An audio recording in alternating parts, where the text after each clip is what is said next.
கலை அறிவா பொது அறிவா?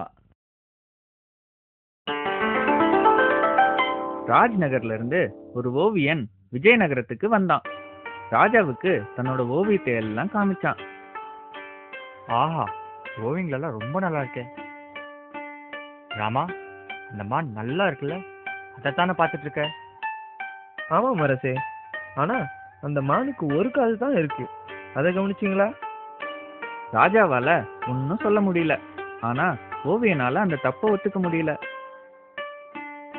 அந்த மான் தன்னோட வலது பக்கத்துல எதையோ பார்த்துக்கிட்டு இருக்கு, அதனால தான் அதோட இடது காது தெரியல. ஆனா காது கொஞ்சம் கூட தெரியலையே. ஓவியனுக்கு ரொம்ப கோபம் வந்துச்சு. இந்த மாதிரி சாதாரண ஆளுக்கெல்லாம் ஓவியத்தை பத்தி ஒன்றும் தெரியாது. ரசிக்க தெரிஞ்சவனுக்கு தான் அழகு புரியும்.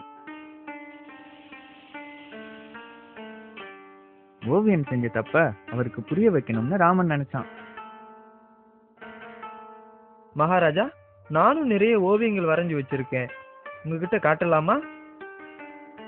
ராமன் சொல்றதுல ஏதோ விஷயம் இருக்குன்னு புரிஞ்சுக்கிட்ட ராஜா, சரி ராமா, நானும் ஓவியரும் நாளைக்கு உன்னோட ஓவியங்களை பார்க்க வரோம். அடுத்த நாள் ராஜாவும் ஓவியனும் ராமனோட வீட்டுக்கு போனாங்க. அங்க 2 வெள்ளை அட்டை இருந்தது. அதுல குதிரை, புல் அப்படின்னு எழுதி இருந்தது. என் படங்கள் எப்படி இருக்கு? இதுல புல்லும் இல்லை, குதிரையும் இல்லையே. ஓ, குதிரையா? அது புல்ல தின்ன போயிருக்கு, அதனால அதை பார்க்க முடியாது. இப்போ குதிரை எங்க போச்சு?